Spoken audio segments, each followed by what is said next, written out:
Hello, welcome to Brain Spill, the laziest show on the internet. My name is Tank, and the world. We think it's been explored. This little blue ball in space, we think that we've explored it, and with the development of technology, that the world is ever more closer than it's ever been before. However, this is not entirely true, because there are places in the world that really haven't been explored by modern man. And as a matter of fact, there's one island which, if you go to it, you'll probably die.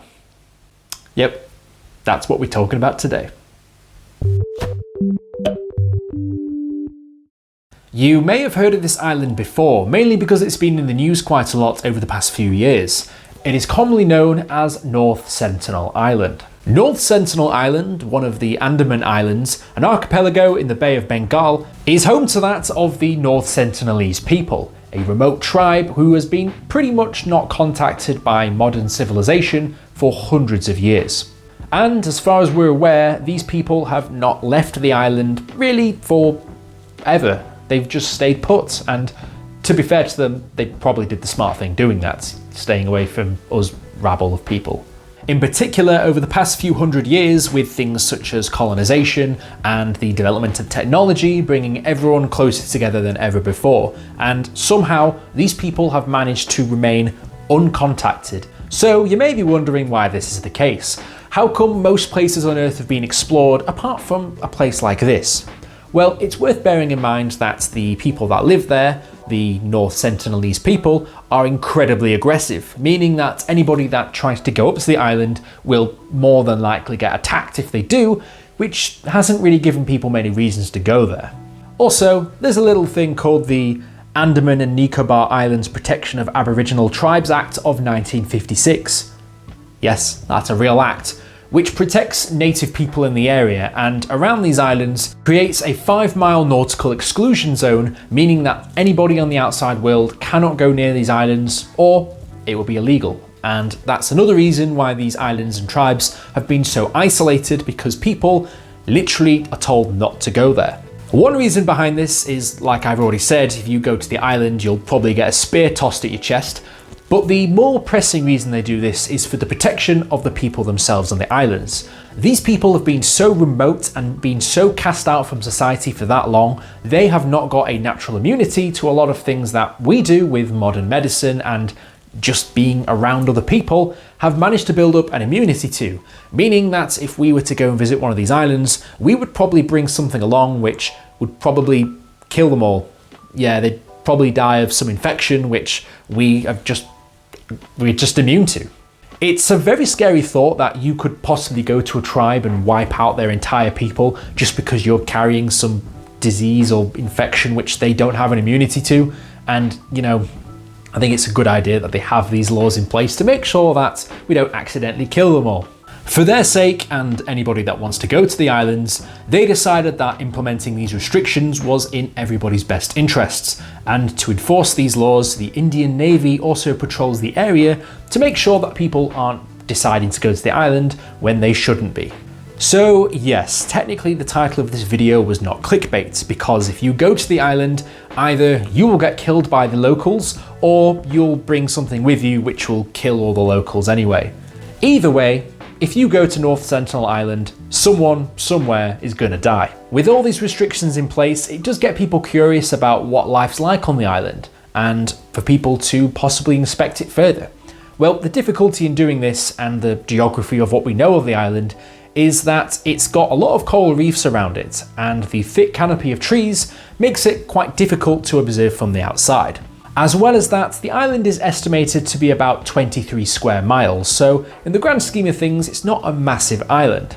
Just think, being on that island and not realizing that the outside world is so drastically different to the life you're living on this island, it's crazy. However, people can't leave well enough alone, and being told you can't do something will make people want to do it more. If there's a restriction in place, your curiosity will get the better of you, and if you really are quite dumb, you'll go to the island anyway, which is what some people have done, and many of which have never come back. One such person is a 26-year-old American called John Allen Chau, who decided to go to the island and became a victim of the people there after getting shot with arrows and spears. And the reason he went was because he was a missionary and he wanted to spread the word of Jesus Christ to a bunch of people who don't speak English and probably had no idea what he was saying. But he decided to go anyway and got killed. My understanding is that he was there to bring Christianity to this remote tribal group. If you're a believer, your worldview is that non-believers are lost and that their only hope is Jesus. Look, I know the Sentinelese people don't speak English, but if you go to an island and you get shot at by a volley of arrows, that's probably a good translation for "get the hell off our island." And well, it was probably a little bit too late for him. Surely, if you're going to go all that way and try and circumvent the laws to stop people from going to this island, you must know how dangerous it is. And he went by himself, which is just crazy. I mean, he must have been really dedicated to the cause. Despite the exclusion zone, he managed to get the help of some local fishermen to ferry him over to the island. And after this all happened, 7 local fishermen were arrested for helping the American get to North Sentinel Island. After finding out the fate of the American, the local police tried to go to the island to recover the body. However, the search was called off due to the fact that it was too dangerous to do so, mainly because they were also getting attacked by the local people. However, one of the local fishermen did say that he saw a body get dragged along the beach and was buried there. So, for all we know, John could still be on North Sentinel Island. Survival International bid for the search to be called off for the sake of everyone involved. The risk of a deadly epidemic of flu, measles, or other outside disease is very real and increases with every such contact. Mr. Chow's body should be left alone, as should the Sentinelese. Okay, so what we can take away from this is that for those of you that want to travel the world, you can probably skip this island and just pass it by and just pretend it's not there. The exact origin of the North Sentinelese people isn't exactly known. However, they are believed to be direct descendants of that of the very first people to walk on Earth, meaning that they may very well have been inhabiting this island for the past 60,000 years. This number has been decided upon for a number of reasons, but one particular reason is how far detached the North Sentinelese people are from any decipherable language that we know of, past or present. As a matter of fact, in the 19th century, a British man brought a local from another tribe to the North Sentinel Island to see if they could communicate.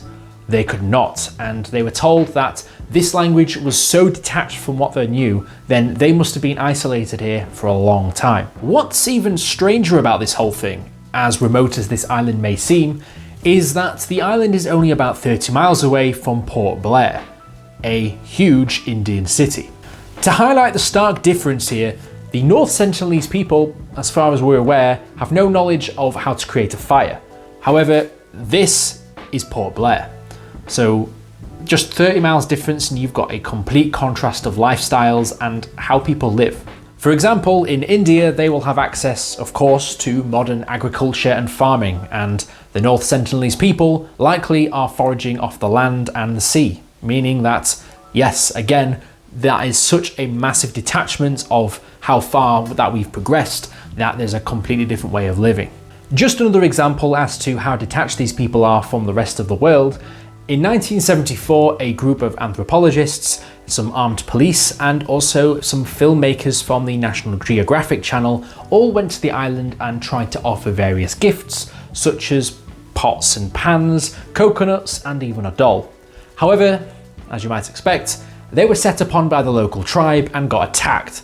So, after fending off the North Sentinelese people, they managed to make their escape in a dinghy. However, from a distance, they witnessed them starting to bury the items that they'd been gifted at a safe distance, meaning that they probably weren't that trustful of strangers. And yes, this is what you should expect if you try go there, just to make it absolutely crystal clear. However, it wouldn't really be fair to say that this is what's happened every single time people have gone to the island.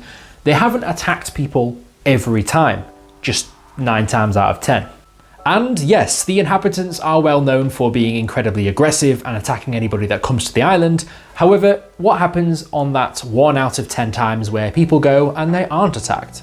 Pandit, another anthropologist, over the course of 20 years, frequently went to the island and observed the inhabitants from a distance in a boat, and saw many men, women and children at his time, and eventually worked his way over to the island where he actually met with some of the people there who didn't attack him strangely enough, they were actually quite friendly and welcoming to him and his companions. When Pandit got to the island in his dinghy, the Sentinelese people approached peacefully and even climbed into the dinghy, touching everything. And yes, I mean everything.